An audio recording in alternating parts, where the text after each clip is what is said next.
So welcome everybody to our clinical case presentation. This time we are very happy to have with us Dr. Rafiuk Cosmos Yakubu, who is the senior pediatrician specialist, and Dr. Sandra Kwarteng. She's a senior lecturer and she's a pediatric pulmonologist also, who is going to discuss this clinical case that is about lipoid pneumonia.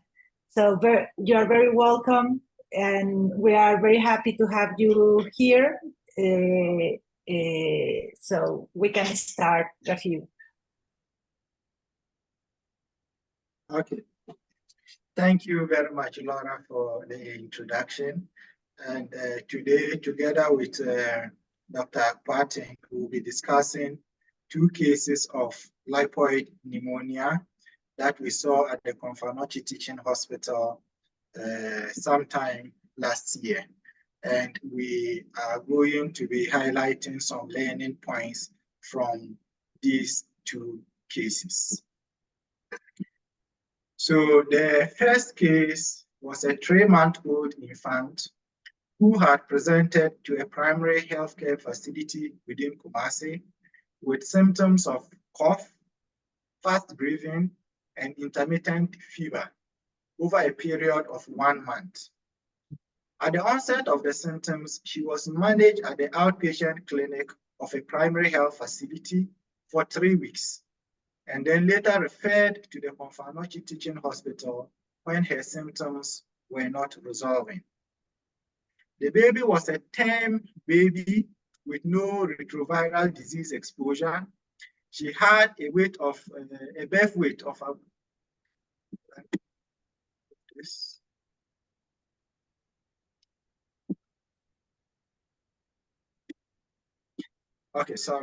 She had a birth weight of 2.4 kilograms and weighed 3.8 kilograms at the time of admission at Komfo Anokye Teaching Hospital.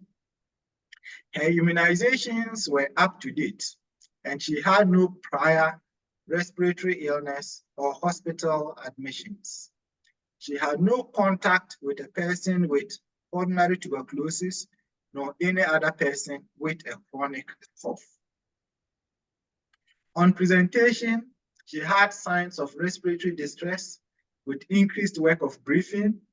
She had reduced air entry bilaterally, which was more pronounced, the left, middle, and lower zones with crackles bilaterally. She had an oxygen saturation of 80% in room air, which increased to between 85 and 88% on nasal cannula, and increased to 100% on non-rebreather max at 10 liters per minute flow rate. The rest of her physical exam was unremarkable. So the next slides, we will see her X-ray and chest CT scan. So this was the X-ray we had of the patient at presentation. And on it, we can see opacifications concentrated on the middle and lower zones of both lungs. So the right, you can see the opacifications in the middle and lower zones. On the right, on the left, you can also see those opacifications. And the opacifications were concentrated on the medial aspects of the lungs. So this is a CT scan of the patient, and it also shows the opacifications that were shown on the X-rays. And adjacent those opacifications, you can see areas that look like, that have a ground glass appearance. So this is a coronal view of the CT scan. So our diagnosis then was pneumonia. And for a child that is coughing for that long, we always have a differential diagnosis of tuberculosis. So we admitted the patient, wet her up. She was on admission for a total of 5 weeks and was treated with antibiotics, was given non-invasive ventilation with continuous positive airway pressure ventilation, and systemic steroids. She was worked up for tuberculosis, which was negative. After 5 weeks of admission, she was gradually weaned off oxygen, and she was able to maintain oxygen saturations between 94% and 96% on room air. She was subsequently discharged and then scheduled to come for review every 2 weeks. However, 10 days after discharge, she developed again increased work of breathing and was hypoxic, with oxygen saturations between 78 and 85% on room air. She was then readmitted to the hospital. Now, during this second admission, a more detailed history revealed that there was a feeding practice of giving this baby a teaspoonful of melted shea butter. And shea butter is a type of oil that is used in cooking in Ghana and other low middle income countries. And this was given to the child twice a day, every day since the child was born. And it was purportedly to aid in digestion and free bowel movement. At this point, our diagnosis changed to lipoid pneumonia as a result of the practice of the shea butter or oil intake. Her management was supportive and included nutritional rehabilitation as a result of malnutrition that was noted from clinical and biochemical evaluation. The parents were then counseled to stop the harmful practice of giving the baby oils to drink twice a day, which she was doing since the birth of the child. After 1 week on admission, the work of breathing reduced, the child was weaned off oxygen and was saturating above 95% on room air and was subsequently discharged home. Her follow-up visits after stopping intake of the oil have been normal. The second case, just like the first, was a 2-month-old female who was delivered at term with a birth weight of 3.2 kilograms. She presented with a history of persistent cough for 3 weeks. The cough was said to be mild at onset, worsened gradually over a 3-week period until the child was having bouts of cough lasting several minutes. She had an episode of hemoptysis following one such bout of cough. The cough had no association with fits, she was not vomiting, and she had no fever. She was initially managed at an outpatient clinic with cough medication, but later referred to our center when the cough did not improve. Her neonatal period was uneventful, and there were no previous hospital admissions or any previous respiratory illness. She had no history of retroviral disease exposure, no exposure to anyone who had a chronic cough or tuberculosis. Her immunizations were up to date. Now, after we managed the first case, we now made it a point to take a detailed feeding history, including practices of administering lipids to children that is prevalent in some countries. And in this chart on this presentation, we got the history that her feeding history included a teaspoonful of shea butter, which is an oil used for cooking, as I said before, that was given daily also to aid in bowel movements. At presentation, she had a weight of 4.55 kilograms and generally looked well. She had no dysmorphic features and had no finger clubbing. She had no increased work of breathing, but was mildly tachypnic with a respiratory rate of 66 breaths per minute. There was no chest wall deformity and no retractions. Her oxygen saturation was 99% in room air and had reduced air entry in the lower lung zones bilaterally, but with vesicular breath sounds and no other sounds. The rest of her physical exam, as well as her laboratory workup, were normal. She had a workup for pulmonary tuberculosis, which was negative. So the patient spent a total of 16 days on admission and was treated on intravenous antibiotics, efuroxime and gentamicin for 10 days and azithromycin for 14 days. Her condition remained stable throughout the admission, and the parents were counseled to stop administering lipids or oils to the child. She was discharged home day 16 with advice to stop feeding the child oil.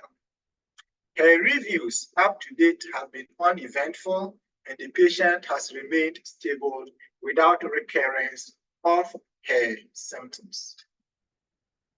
So in summary, these are two infants with similar presentations of cough, prolonged respiratory symptoms, and in developing countries with a high prevalence of tuberculosis, most of these children will have tuberculosis as a differential diagnosis with other infectious causes of pneumonia as the topmost diagnosis.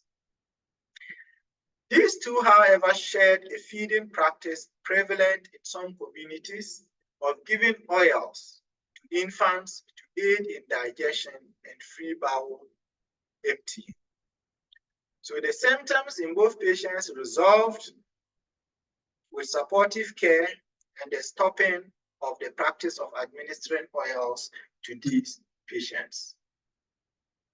Lipoid pneumonia is a rare cause of respiratory symptoms in children and adults, and diagnosis is often based on a consistent history, characteristic high-resolution CT scan findings, and sputum or bronchoalveolar lavage specimens demonstrating lipid-laden macrophages. In Ghana and other low-income countries, it is often not possible to do bronchoalveolar lavage to demonstrate these lipid-laden macrophages. So in these regions, it is important to take a detailed feeding history.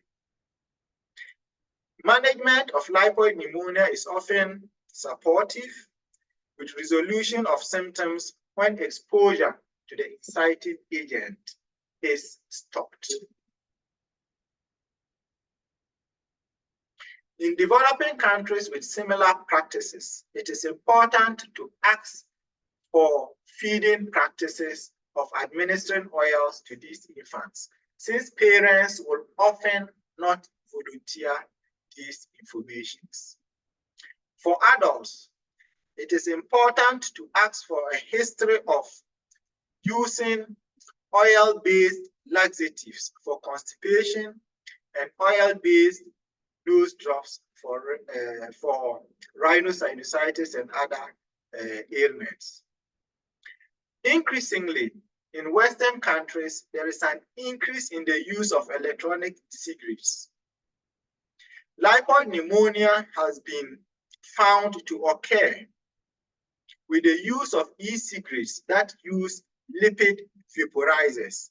So in areas where there is increased use of vaping products, it is important to ask specifically for a history of use of these e-cigarettes, since they can be a contributory factor to presentations of EVALI, which are e-cigarette and vaping-associated lung injury. And lipoid pneumonia is one of these.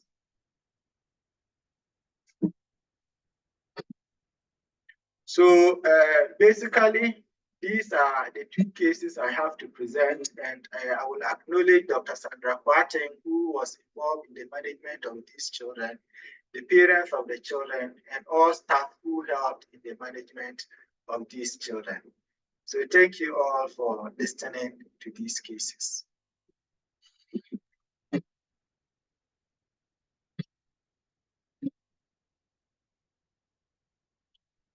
So Laura, over to you.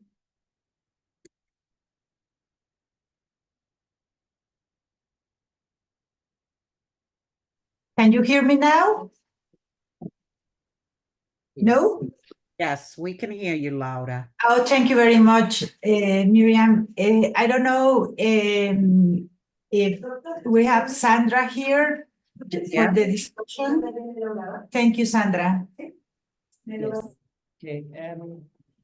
It's evening here in Ghana, so I'll say good evening, but I know we are in different time zones. So if it's afternoon or morning on your side, then good morning or good afternoon. Yes, so we have seen cases of lipoid pneumonia, and I think the striking bit is that in other African countries, this practice is common. So in the past, during my training in Cape Town, we had a number of infants who presented with diffuse lung disease and had prolonged periods of respiratory distress. And in the past, we would term those children as having alveolar proteinosis because their appearance in terms of clinical presentation and radiological findings seem to be consistent with alveolar proteinosis. However, over the period, particularly among the Zimbabwean community, we noticed that where there were resources on bronchoalveolar lavage, the cytology report would show that there was free oil in the lungs. And so this brought back the idea also that I knew in Ghana, that usually, as it is a practice, most parents would offer oils to children, hoping that it will help with bowel movement.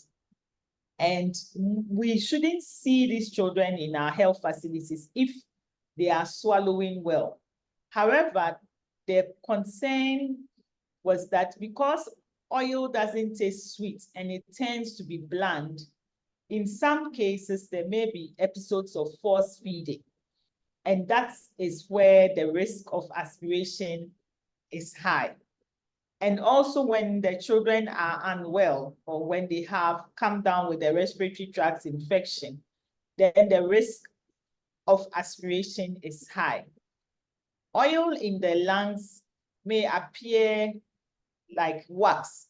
I mean, so if you read reports on lipoid pneumonia, what has also been reported is that when there's high levels of oil aspiration, it appears like wax on top of the alveolar lining, and so would impair gas exchange. And that is how come we see them present with increased work of breathing, because gas exchange is impaired. And also because oil in high quantities may appear as wax, it would speak for the diffuse lung disease that we commonly would see in these children. So in places where resources are available, the advice is to do serial bronchoalveolar lavage to mop out the oil from the airways to hasten recovery. But we, in our setup currently, we don't have bronchoscopy facilities, so we couldn't offer bronchoalveolar lavage to the children. So we had to do conservative management. And so you would see that the first case, for instance, stayed in the hospital for a long time because we need to allow time for alveolar macrophages to help with the mopping up of the oil that is appearing in the airway lining. The other important thing is also that you will notice that with time, the patient will improve. And when they go home, then the symptoms recur. So that was also the important aspect for us in noting that there may be something happening at home that was triggering the respiratory distress. So here it brings home the need for a detailed history taken. I must also say that lipoid pneumonia may sometimes present like pertussis. So in the second case, with the bouts of cough and the protracted nature of the cough, pertussis was one of our differentials, although the patient had been immunized. So because we give our immunizations for pertussis by day 40 of life, we don't have a lot of episodes of pertussis, but occasionally for a patient who is not immunized, you may find them with pertussis. So it was quite strange that this patient was immunized and had bouts of cough. But later, when we noted that she had been offered oils right from very early in life, then we understood her presentation. So we have tried in our own small way to sensitize other pediatricians and healthcare workers about the need to take a detailed history and to find out if caregivers have offered any oils in terms of helping with bowel movements for the young infants, and also to sensitize them about the dangers that it can cause respiratory distress and prolonged hospitalization. So that has been our learning point. This year we had, no, late last year, we had one more case. Unfortunately, she didn't make it because she was very sick. And although we offered ICU care, she didn't make it. So it can sometimes be fatal, but I think we need to continue with the sensitization with the pediatricians and to make sure that people are aware of the harmful effects of the oil administration to young infants.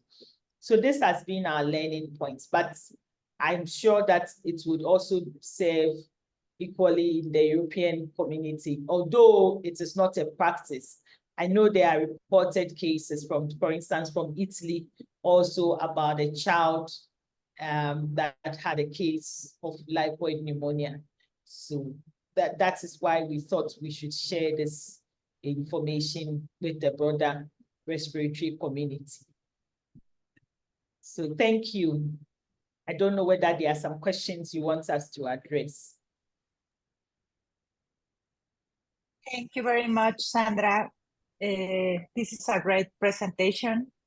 I think, I don't know how often is this in other countries. In Mexico is quite often that people used to give these oil drops to children for several kind of things. I don't know why. And so for us, it's very familiar to have, I mean, it's not very familiar, but we used to think about it because when we have those kind of images that you present, Rafiuk, in the clinical cases, but sometimes the first contact pediatrician is the one that do not think about it, and I think we need to give more conference about that, because sometimes they arrive when they are 1 year old and the lung is totally destroyed by then.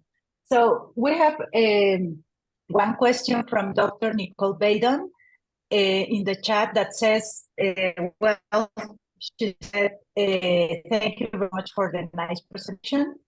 In the first case, if diagnosis was pneumonia, and she was thinking about infection pneumonia, why corticosteroids was given? And the second question is that if you think it helped the child heal quicker. Oh, okay, yes, okay. Thank you very much, Nicole, for the question. Sandra, I think probably in my summary, I didn't capture the presentation very right. So I think on the first, you see that the first case, she was admitted twice. So on the first admission, when we thought that it was just infectious, we managed with antibiotics. But I think in summarizing it, I combined everything. In the second admission, when we then got the history of intake of lipids, that's when we did a trial of steroids. Sandra, am I right? Yes, and it was more to suppress inflammation rather than to treat an infection, especially because the patient had persistent hypoxia. And so we felt that giving the steroids would help with resolution of inflammation and maybe improve the persistence of the hypoxia. So yes, it wasn't given for infection, it was given more to suppress inflammation. Thank you, Sandra. Thank you. Thank you very much. Dr. Ozzy, do you have any comments? Thank you very much, Laura. Thank you very much, Cosmos and Sandra. I think it was a very nice presentation. And yes, we do have similar problems, I think, everywhere. It depends on the chemical that the children are exposed to, but we do have similar problems in here too. It was a very nice presentation. Thank you. Yes. Thank you. Okay, so we don't have any more questions from the audience. So if you don't have any more questions or comments, thank you very much for being connected with us today. Yes? I have a comment that I wanted to make. I mean, as I prepared for the presentation, I came across some cases in the Western world where vaping or the use of e-cigarettes is increasing. And they presented acutely ill, hypoxic, severe respiratory distress, and I think the terminology used was EVALI, e-cigarette vaping associated lung injury. And for some of these cases, it is said that the liquid that is used to vaporize the nicotine in the e-cigarette is lipid. And some of this can be aspirated. So with the increased usage of e-cigarettes and vaping substances, I think we may see an increased incidence of some of these presentations. And it will be important that we ask the adolescents in whom these gadgets are used specifically for this history when we see them with respiratory problems. Yes, absolutely. I think you are very correct. That will be another pandemic thing in the near future if we don't stop by now. And we need to talk with our own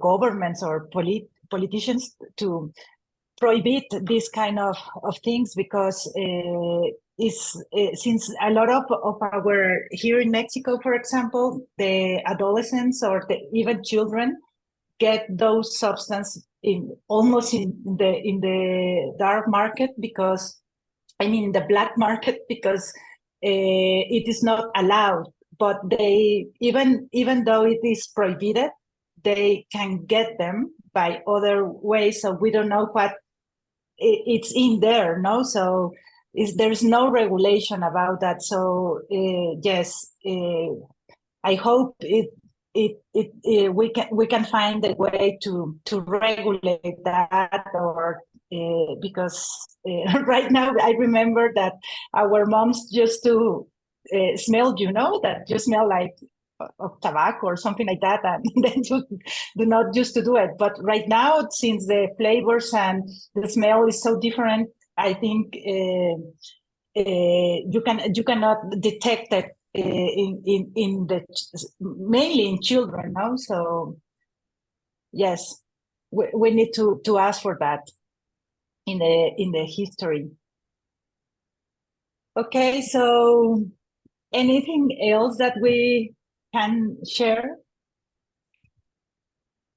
Thank you very much. That was a very nice presentation. Yes. Thank you very much, Osgi. And I think this is the nice thing that forms these presentations, because we are in completely different parts of the world facing same problems with children. So it's very valuable. Thank you, Cosmos, for presenting. And thank you, Laura.